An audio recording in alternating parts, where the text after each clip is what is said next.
actually arthropod-borne viruses and rodent-borne viruses, which represents ecologic groupings of viruses with complex transmission cycles involving arthropods or rodents. Now, there are different family belonging to the arboviruses, which includes Rhinopteridae, Bunyapteridae, Flavileota, and Philo. The rest has been delivered to you already. So I'm going to focus on the two highlighted part, the flaviviruses, as well as the phenoviruses, which are commonly not transmitted by an insect or a mosquito. So as mentioned, arboviruses are transmitted by blood-sucking arthropods from one vertebrate host to another.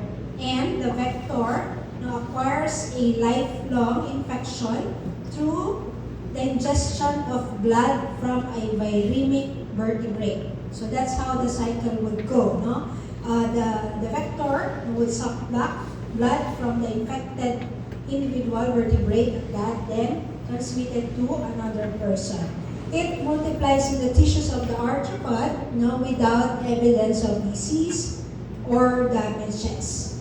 So diseases produced by arboviruses may be divided into three clinical syndromes. First, fevers of undifferentiated type with or without a maculopapular rash, and is usually benign.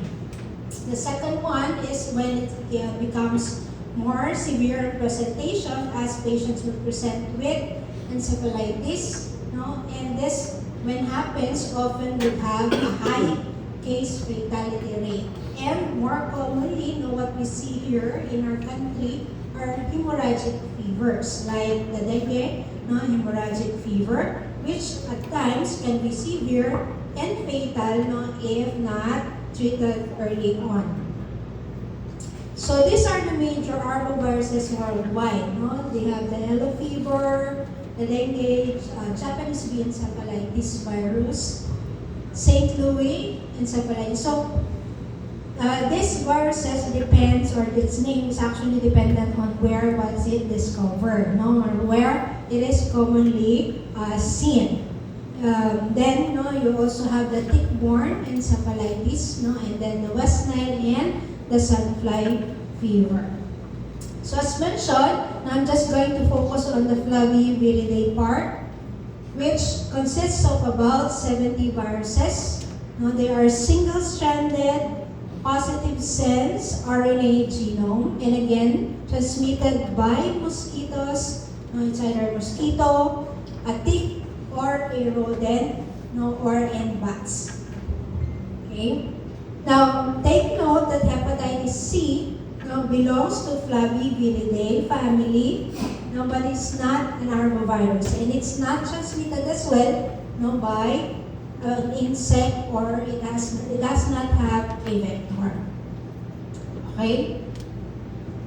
So in cases of encephalitis, in the more common ones that may present with encephalitis among the flaviviruses is the Japanese bee encephalitis, and the rest, those that are not commonly seen here in our country, mostly in the European and in the Western part of the world. So when it happens, usually it will have an incubation period of 4 to 21 days. Then the patient would present with sudden onset severe headache accompanied by vomiting. And then, within 24 to 48 hours, remember, it affects the main parenchyma of the brain. That's why it's called encephalitis. Hence, patient may present with changes in sensorium like drowsiness, stupor, and later on mental confusions and convulsions. And later on as well, in some cases, in severe cases, it may progress into a coma. Okay? The fever usually would last 4 to 10 days pag sa encephalitis caused by arboviruses.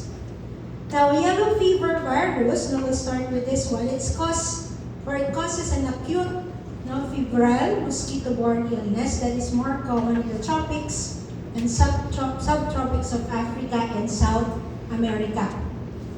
dito sa atin, we rarely see no cases of yellow fever, but if in case you go to travel in these endemic areas, we do have an available vaccine that you can get before your travel, so that you may be protected with the yellow fever virus. So just like any other flaviviruses, it is transmitted by a bite of a mosquito in the skin. Then it spreads into the local lymph nodes, in the liver, the spleen, the kidney, bone marrow, and even myocardium, where it may persist for days. So it has an abrupt incubation period, about 3 to 6 days. As you see, the clinical manifestation can be non-specific, as it may also happen with any other viral infection like fever, chills, headache, dizziness, and myalgia, backache, followed by nausea, vomiting, and bradycardia. That occurs on day 7 to 10 of illness. There are no sequelae, and patients either die or recover completely. So there are two major epidemiologic cycles of transmission of yellow fever: the urban yellow fever and the jungle yellow fever. If you remember, when we had the lecture with the parvobacteria, last prelims or midterms, the mnemonics or the designation of the names are actually dependent lang on where it will happen. Like for example, pag urban, then from sa jungle, then it's jungle yellow fever, and if it is urban yellow fever, which also means that the vectors are actually present in that area. Iba yung nasa domesticated na mosquitoes versus sa jungle na mosquitoes. Okay? So how is it detected? Usually, it is detected by serologic tests. We check for IgM and IgG, just like with dengue fever. But if you do want to go into, study the virus by its clades, then you can ask for ELISA or PCR tests. Okay? Kanina pa ako nandito, hindi pa kayo naglabasan. Attendance. Ngayon nag-lecture na ako, naglalabasan kayo. Serology. So as mentioned, IgM and IgG is used by getting ELISA or by using ELISA. And when we see a fourfold rise in titer between the acute phase and convalescent phase serum, then it then confirms our diagnosis of the disease. For yellow fever, there's no antiviral treatment. That's why what we do is just to prevent it by having vaccination. Okay?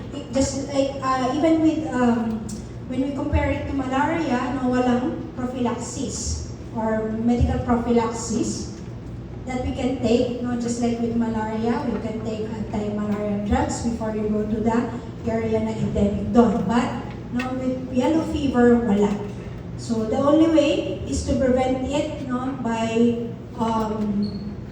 maybe applying yung mga anti-mosquito lotion, para hindi, or maybe using yung mga long pants and shirts para hindi makagat ng mosquito.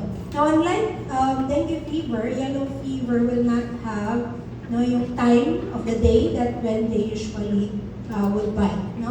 Yun yung isa din sa differentiating factor natin with yellow fever and dengue fever. Okay? Now, I think this is more important in terms of what we see clinically here in our country. Kasi mas madami tayong cases ng dengue versus that of a yellow fever. Yellow fever, of course, if you go, say, training kayo abroad, of course, you have to know about yellow fever as well. So dengue is actually known before as the breakbone fever, as majority of patients who would have this disease presents with severe bone pain, masasakit yung buto. Hindi lang muscle, pati buto, masasakit. And accompanied by fever, severe headache, muscle and joint pain. Sometimes, sa pediatric age group, may kasamang nausea and vomiting. Yung eye pain, usually associated yan din sa headache nila. Now, the rash, can be differentiated into two. Yung early on rash, which can be a petechial rash, because of the losing of less na yung integrity ng vessels, nagkakaroon ng microbleeding. So, nagkakaroon ng petechial rashes. So, that's pinpoint rashes versus that of a rash that you will see when the patient's already in the recovery phase. That's a what we call Herman's rash, where you see the patient parang lechon, mapulang-mapula, but there are islands of white dun sa skin ng patient. So again, dalawa yan, on the early stage and on the convalescent stage.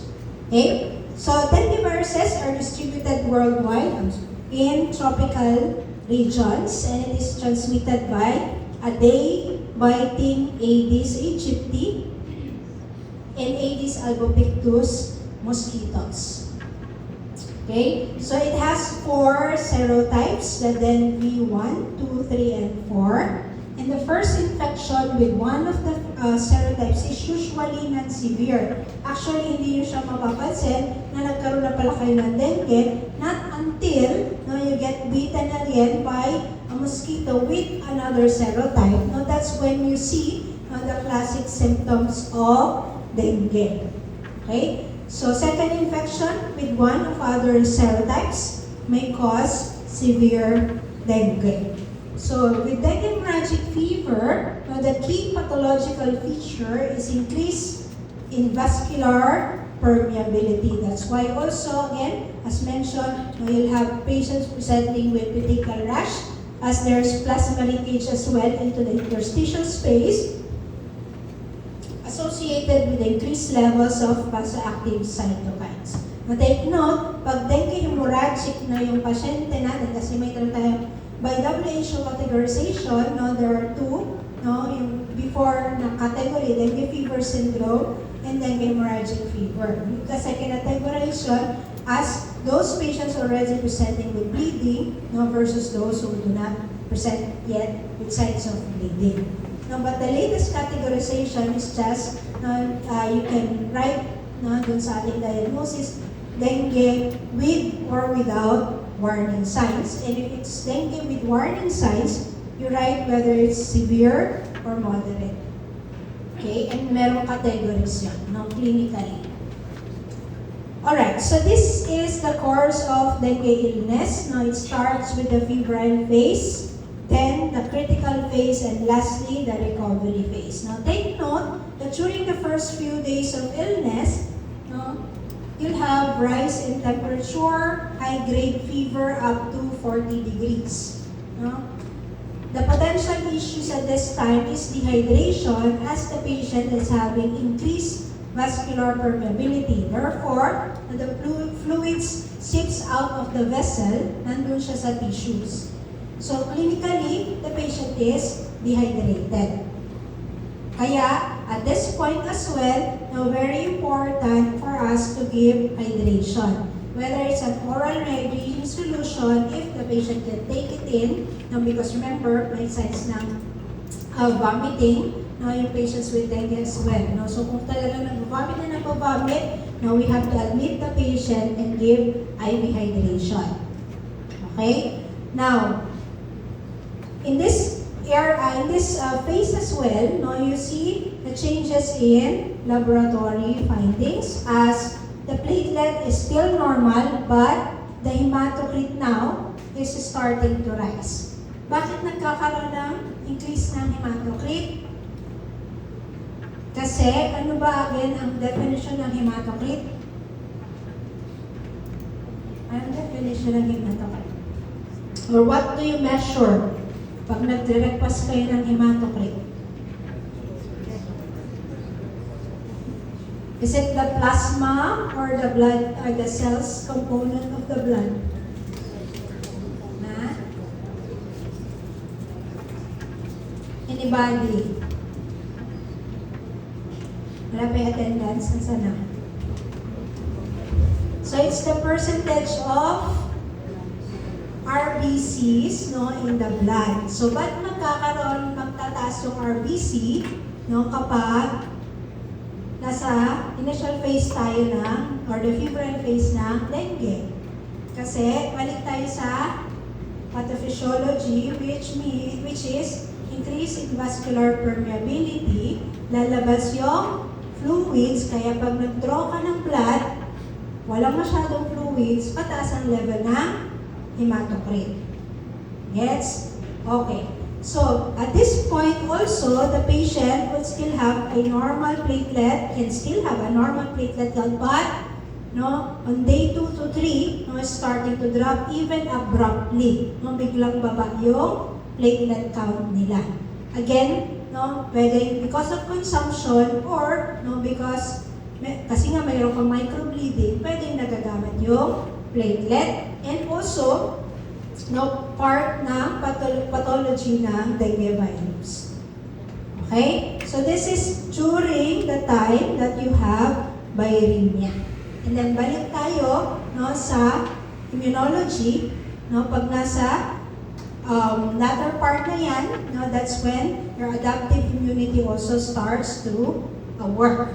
So, you can already see no, signs of increasing in IgM and IgG.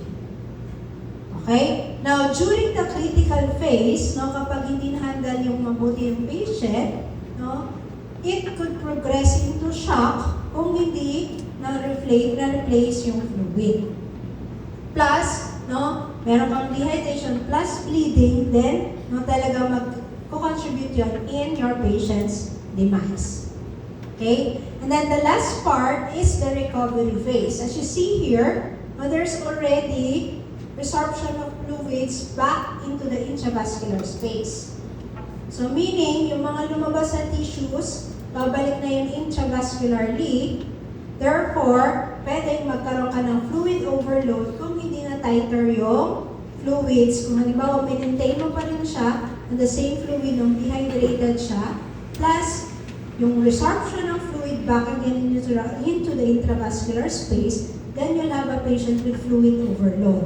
Kaya, at this point also, no, patient can have pulmonary edema, ascites, no, because of increase in fluids. Now, in microbiology, no, what we are after is the diagnostic part as well, no, for us to confirm no, dengue infection. Now, as you see here, no, IgM and IgG will only rise on the day 5 to 6. But some patients will come to the clinic day 2, day 3 of fever. So, paano natin makikita no, kung nagde-dengue nga siya? What we see or what we request usually is a viral antigen called the NS1 or the non-structural 1 antigen, NS1 antigen. So, pag nag-request tayo ng dengue test, pag dengue duo, you have the IgM, IgG, and the NS1 antigen. So, what confirms actually on the first few days of illness of dengue is the presence of the NS1 antigen. Now, what about, say for example, your patient comes to the clinic, sabi nila by history, first time na ma-admit for dengue. But when you get serologic tests, now you have negative IgM, positive IgG. How are you going to interpret that?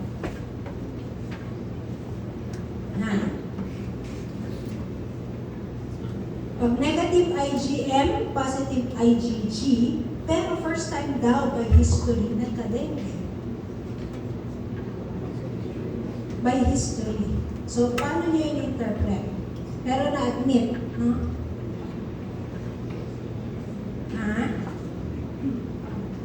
Sorry? Ano? Balik tayo kanina doon sa sabi natin pathophysiology ng dengue. And again, how many serotypes do we have for dengue? There are 4. So anong sabi natin? If it's the first infection, usually it's milder. And usually, during the second infection, nagkakaroon ng more severe form.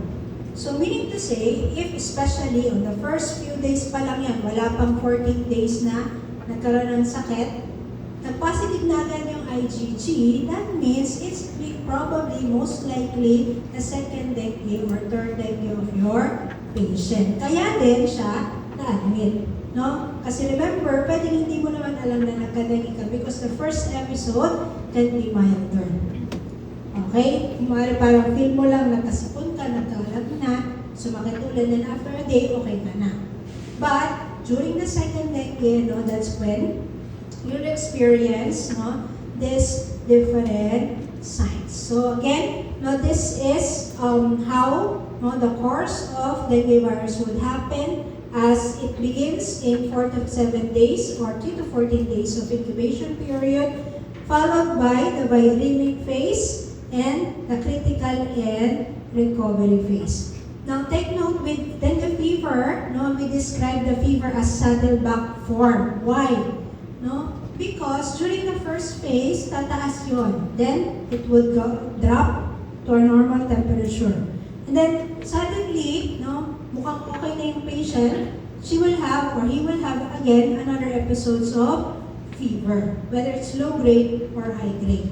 Kaya saddleback, tataas and then bababa ulit.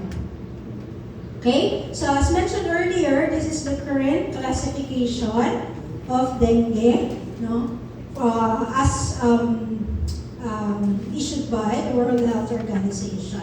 So it's either you diagnose them as dengue, with or without warning signs. So ano yung mga warning signs? If there is presence of severe plasma leakage, severe hemorrhage, and severe organ impairment. Okay? Abdominal pain are signs of, or warning signs, for dengue as well. Persistent vomiting, fluid accumulation, whether it's pulmonary edema or mucosal bleed. That's why sa physical examination, very important to check the lungs, yung four steps, inspection, then percussion. By percussion, you can also hear kung mayroong changes in transmitted sounds by palpation as well as by auscultation. Okay? Now also, just to emphasize, for you to take note if really your patient is responding to your fluid or remains dehydrated, you always check for the urine output. Anong normal urine output?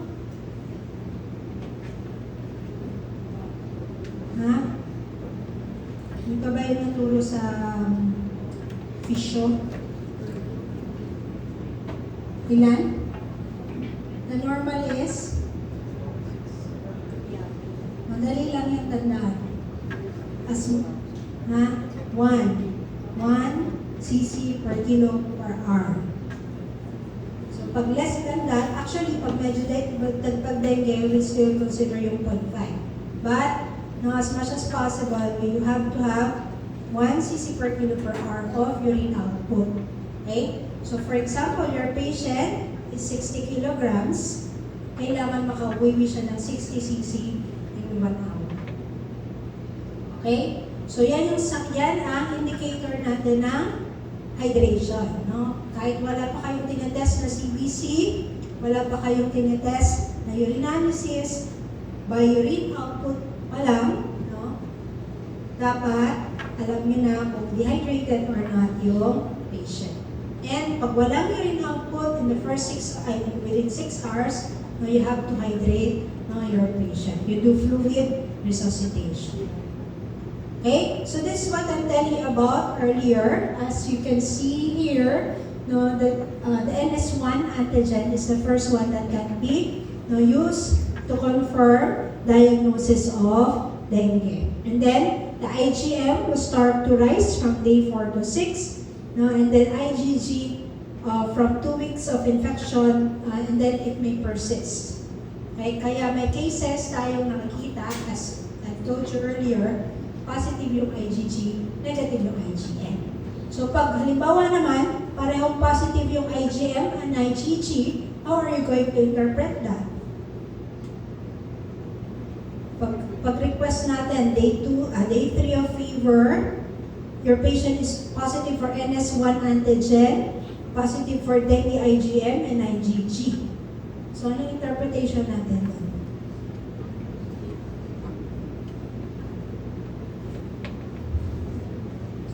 So, pag positive yung NS1, anong sasabihin sa atin nun?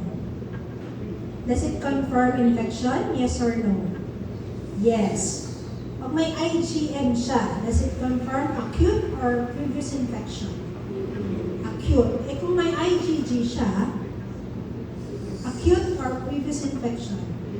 Previous. So, ano yung patient nyo ngayon?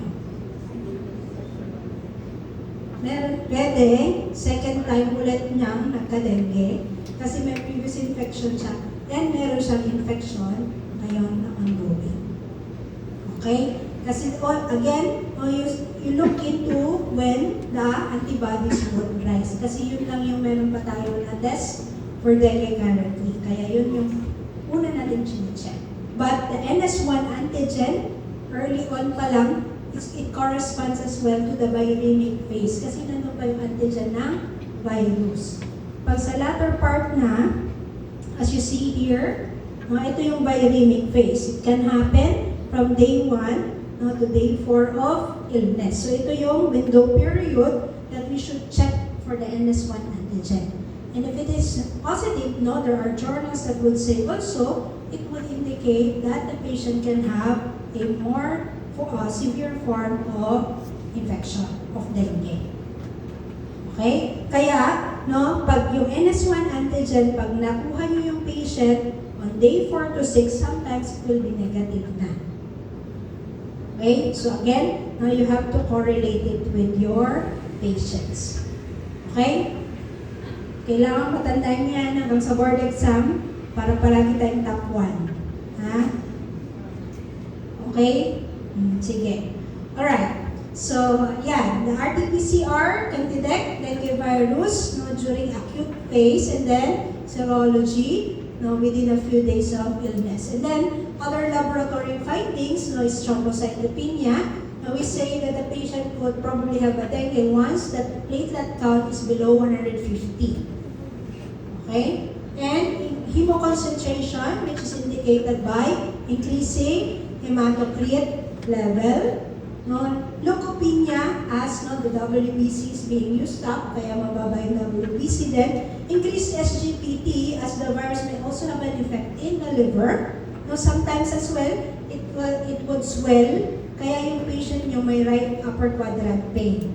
Kasi it stimulates the Gleason's capsules within the liver, kaya sumasakit din yung right upper quadrant. Apart from gastric pain, because it can say also that maybe your patient is having microbleeding in the stomach. So therefore, ano ba yung i-check natin kung nag-bleed sa intestine or sa stomach? Anong madaling i-check? Stool, di ba? So pag upper GI ang bleeding, blackish yung stool, and pag lower GI, reddish. Sa female, ano pa yung pwede natin i-check as indicator na nag-bleed siya? You can ask for adolescents, adolescents and adults. You can ask for the menstrual period, Kung meron siyang menstruation, ano yung schedule ng menstruation niya? Kasi, for all you know, akala niyo nag-menstruate siya ngayon, pero signs na pala yun ng bleeding. Okay? Right, so this is just another representation of the diagnostics for, this is what I'm telling you about earlier. So, pag primary, IgM, and then you'll have IgG, that would rise later on. But for secondary dengue, pwede na unang tataas na yung IgG before the IgM. Okay? Alright, so again, dengue hemorrhagic fever occurs in individual with possibly acquired or pre-existing non-neutralizing heterologous dengue antibody caused by a previous infection with a different serotype of virus. Now, the key term here is non-neutralizing.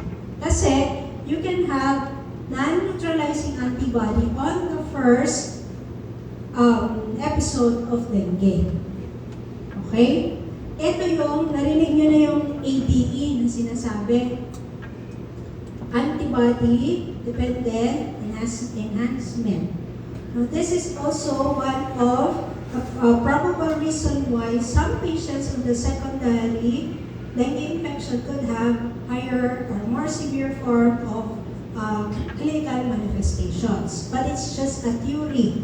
No, the theory is, if on the first infection, you got non-neutralizing antibody, when you get on a secondary infection, that non-neutralizing antibody is actually will be used up by the virus to reinfect another cell, kaya mas madali silang mag-multiply. Kasi remember, di ba, ginagamit na receptor yung antibody. Meron tayong antibody attached to the B cell as a receptor. So that B cell receptor can be used by the viral antigen to reinfect another cell, so the multiplication will be higher and the viremia is increased, kaya mas mataas ang or mas severe ang infection. Kaya, now with vaccination, kasi if you come to think of it, say, hindi ka pa naman nagka-dengue, but you got the vaccine. So will it be a first form of infection? It can be. So that's why, that's actually what happened, or the issue, with the previous dengue vaccine that we had. He said that it had actually enhanced the diseases with the primary immunization, but it's not the case actually.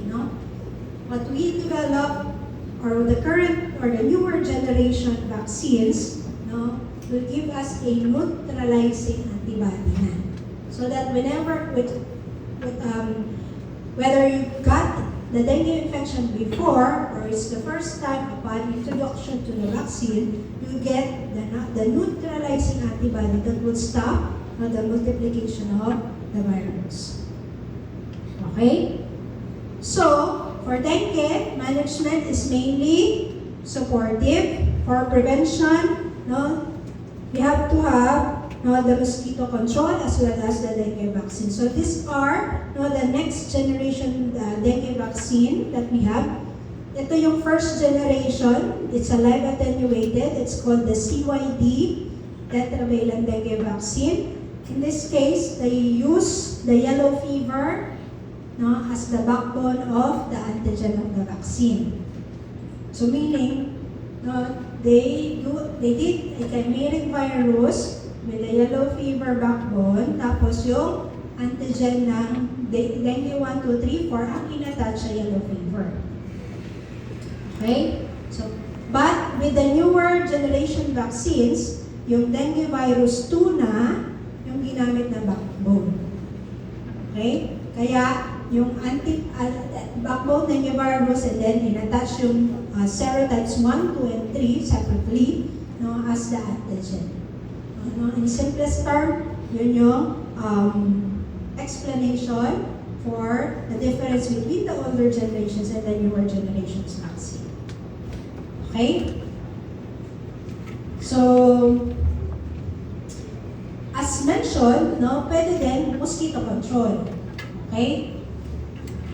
Tayo, as an individual, we can also prevent getting bitten by a mosquito by applying, mosquito repellent lotions, or applying sa mga pet patients namin, naglalagay sila ng mga sticky citronellas, and using of long pants and shirts and refraining from going to mosquito-prone areas, especially during the time that the female mosquito would bite.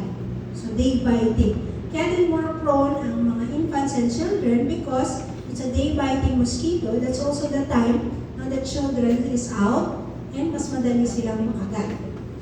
Kasi mas maliliit din sila. And the spread is also mas mabilis. Now, in some countries, like Singapore, they are already doing a biocontrol of mosquito breeding places.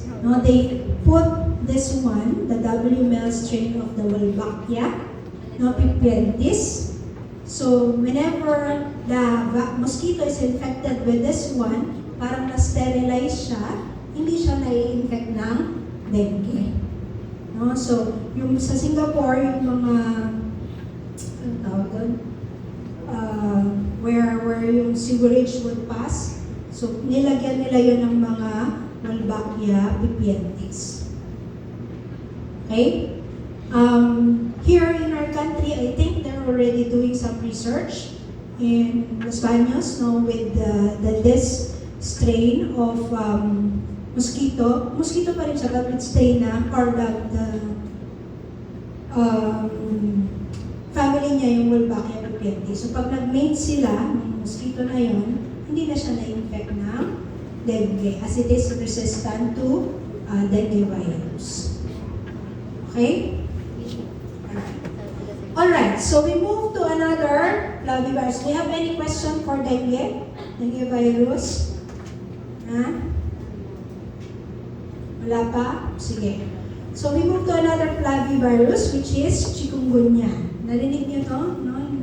Medyo nagkaroon na ng cases ng chikungunya. It's also a mosquito-borne alphavirus member of the Semliki forest antigenic complex. It also resembles dengue fever, but it's more likely to cause high fever, rash, and severe joint pain. And asymptomatic infections are rare. So chikungunya is actually more common in South Asian regions, India, or Bangladesh. So doon mas common yung chikungunya. So kung tayo dengue, sa kanila naman yung chikungunya. JAP-B, this one, we see also cases of this one in our country, Japanese B encephalitis virus. So this is the leading cause of viral encephalitis in Asia, and it has a high mortality rate. The problem with Japanese B encephalitis is that those patients who survive would have neurologic sequelae. So parang meningococcemia, Pag nagkaroon ng meningococcemia, sometimes it affects, even if it's more meninges, sometimes it could progress to meningoencephalitis and could have side effects. That's also what happens with JAP-B. Okay? Not only neurologic, but even psychiatric sequelae. Now, so this is actually the slide that I presented for my thesis. Kasi ang thesis ko before is Japanese B encephalitis vaccine. Okay? And so this virus is again mosquito-borne and infects mainly children and the rural poor. Why does it happen that way? Because the main vector is Culex tritemuricus, which usually would thrive in rice paddies. So one rice paddy could harbor about 30,000 adult mosquitoes, and 1.9 billion would reside in rural JE-prone area. And again, about 200-300 million is in proximity to rice paddies. Now, what's unique with the JE virus is that it has an intermediate host, which can be pigs or itong mga wading birds, yung nagta-travel na birds when pag winter sa isang area, punta sila sa tropical areas. So ito yung intermediate host that then would harbor the virus. They cannot manifest, but whenever they are bitten by the mosquito and that mosquito bites again, the secondary host, which can be human, even horses, no, then that's the manifestation would start. And humans and horses are said to be end hosts. Okay? So, for Japanese encephalitis, mas common siya dun sa region 3 dito sa atin. Kasi di ba yung mga sa Cabanatuan, in Ilocos, in Bataan, that's where we have a lot of, in Bulacan, a lot of rice paddies. So, when we had the program for Japanese encephalitis vaccine, no, they prioritize those areas, no, as this is more evident in those areas, no, yung encephalitis. So dapat, in cases of, for example, you get patients who present with incep, no, you have to check on where your patient is coming from. Kasi for example, may encephalitis, tapos college student living in a dormitory, anong primary isipin yung possible cause? Nakikinig ba kayo ng mga news? Hindi na. Pero very evident yun sa social media, di ba? O, kung kaya ganun yung case nyo, pumunta sa ER, adolescent, college student, and then presented with encephalitis, living in a dormitory, anong primary consideration? Bacteria or viral infection? Nasa dormitory, nag-aaral ng college. It's a bit, so pag-bar usually, sa labas, no? And we can have vectors as well. Pero yung ganong case, mas common ang Neisseria, meningo, no? Toxemia, pwede. Neisseria meningitis, pwede yun. O pag viral, sige, ano naman kung viral ang isipin nyo? Ha? Kung viral, within the urban area lang. Sige nga. Madagdagan natin. Pag when patient is, or do have a lot of birds, no? Nag-detention ng pigeons, ano? Fungal. Kung fungal naman, anong fungi? Next week pa kasi kayo mag-mycology. Cryptococcus neoformans. So, pag example naman, like this one, no, your patient came to the clinic taga-province, pero encephalitis. So that's when you think of a viral infection, pwedeng vector-related, may vector na related, no? And then that's why it's important to ask, no, yung kung saan nakatira yung patient niya. No, so that you can have a differential diagnosis, whether it's viral, bacterial, or fungal. Okay? Pwede din, no, you remember prion diseases. Diba, hindi naman siya totoong microorganism na, it's not a full microorganism, but it can also cause, no, brain infection. Diba? So, kasama yun sa differential diagnosis. Okay? So, with JE, there are vaccines available. It can be live attenuated. Yun yung mga first generation.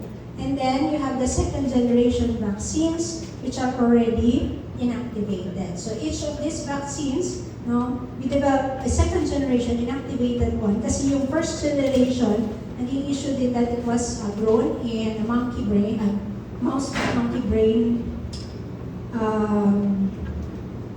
yung virus, no? Ginawa doon. That's why may mga residues, they said, that, kaya naggawa na tayo ng inactivated virus din, no? So, hindi na masyadong ginagamit. Yung live attenuated but still available, no? And it's WHO pre-qualified.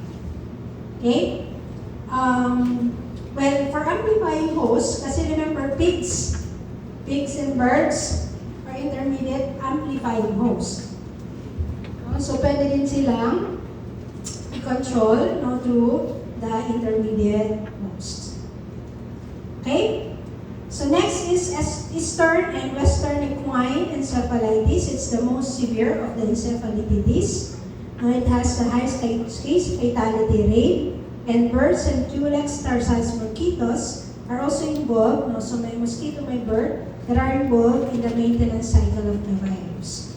St. Louis, I'm just passing no, yung mga other arboviruses as it is more common in some other countries as I've told you earlier kung saan sila nakita. No, it's the most important, St. Louis is the most important cause of epidemic encephalitis of humans in North America. For West Nile, yan, sa Europe, and more recently in the United States. This one is also a common infection, especially in the United States and other Western countries na malalamig. No? The tick-borne encephalitis virus. It is transmitted by Ixodes persulcatus and Ixodes ricinus. Okay? There's no specific treatment for tick-borne encephalitis, and it has some side effects as well. No? Some patients will also have sequelae upon bite. No? Pwede magkaroon ng affectation ng other important organs in the bodies like the kidneys, and even it can go into the brain. Nakalaman TB din siya, no? Which could lead to encephalitis as well. Bunya virus, this one is also transmitted by mosquitoes and sandflies, more common in the Western country. Now this one is one of the exception as it is a spherical single stranded virus. Okay? California encephalitis, this is transmitted by Aedes tricheriatus. Short incubation period of 3 to 7 days. Usually it's asymptomatic, but patient may present with encephalitis and meningoencephalitis. So treatment is non-specific, and the prevention is through control of vectors. Sandfly fever occurs in the Mediterranean Sea, in Russia, Iran, mga nag-gigera, doon may sandfly fever. The transmitter is Phlebotomus papadacei, transovarian. Transmission can also happen. The incubation period is 3 to 6 days. It also may present with encephalitis like headache, stiffness of the back and neck. So meron din affectation ng meninges. Treatment is mainly supportive, and prevention is through control of vectors. Rift Valley fever is found in Eastern and Southern Africa. This one is also transmitted by Aedes species, and it's a disease of farmers and veterinarians. Okay? So, clinical manifestation includes fever, retinitis, and vasculitis, sometimes progressing to blindness, and hemorrhage and hepatitis. So diagnostic is made through viral isolation, but again, it's more tedious compared to just requesting for blood serology to detect antibodies. Okay, treatment is ribavirin. Okay, so we're done with arboviruses. Now let's go now to rodent-borne hemorrhagic fevers, meaning ito yung natatransmit naman ng mga rats, yung mga maduduming lugar. Yan. So first among this is hantavirus. It's found worldwide and causes 2 serious and often fatal human disease. Just like with yung more common sa atin dito, flooding, lepto, this one can also be transmitted through the urine, and then feces, and even saliva. But transmission to human occurs by inhaling aerosols. Okay? So hantavirus is an envelope negative single-stranded RNA virus, and there are about 23 distinct hantavirus species that has been recognized. Again, it's through contact with persistently infected rodents, and their excreta. Now, take note of aerosols, pwede siya. So, to differentiate diseases with hantavirus, it can present with hemorrhagic fever with renal syndrome and pulmonary syndrome. So, pag renal, usually it's caused by hantaan, dobravasol, and pumalavirus. The pulmonary one is caused by hantavirus syndrome virus. So, depends on ang clinical manifestation of your patient. For pag-renal, sila yung mas prone sa hemorrhage and shock. But, sa pulmonary naman, silent killer, no sign of hemorrhage, but the mortality rate can rise up to 30% or greater. Phenovirus is another one that is pleomorphic. It's single-stranded, non-segmented RNA which contains 7 genes. The natural host and vectors are suspected to be African fruit bats. And monkeys are not considered to be reservoir because the most infected animals die too rapidly to sustain virus survival. So how does human gets infected? They are highly communicable to human contacts, generally by direct contact with blood or body fluids. So this is highly virulent, can be used actually as a bioterrorism agent.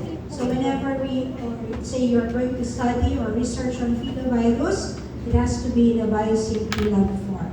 So its infectivity is destroyed by heating for 30 minutes at 60 degrees centigrade. So, ganun sa ginagawa natin sa laboratory, parang hot water bath.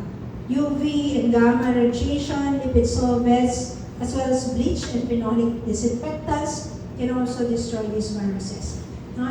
It has been an issue before, Ebola virus sa Africa, and then sa Germany, the Marburg virus. So, anong difference?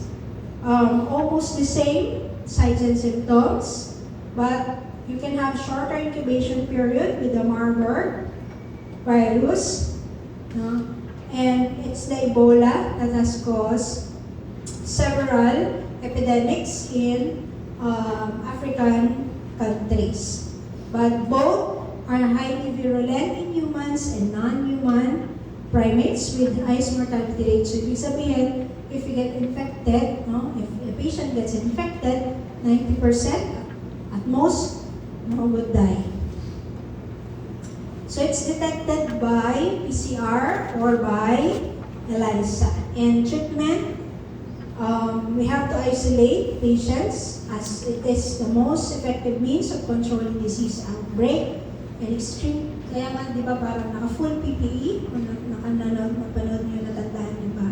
Nung time na mayroong outbreak ng Ebola, all healthcare personnel are in full PPE so that they can be prevented ng transmission. Okay? No specific antiviral, but we have to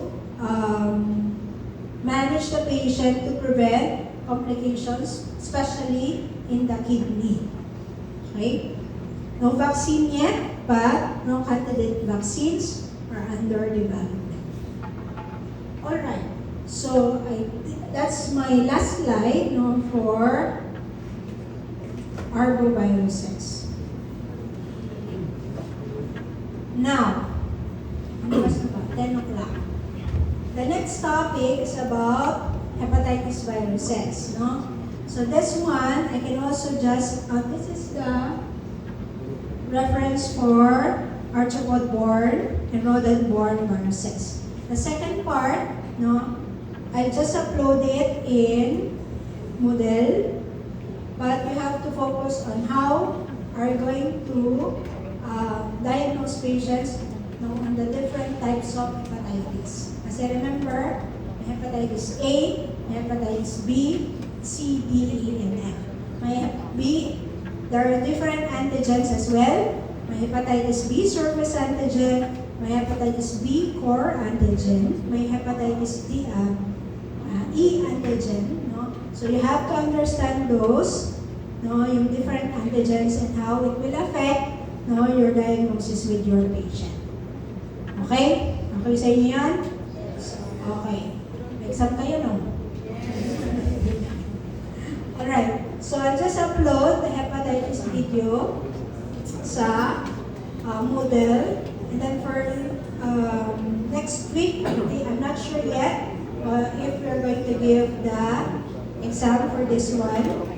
Yung shifting nyo, not sure yet kung how are we going to do that online or face-to-face or on, kasi by next week, I think, asynchronous kayo. So we will adjust on this.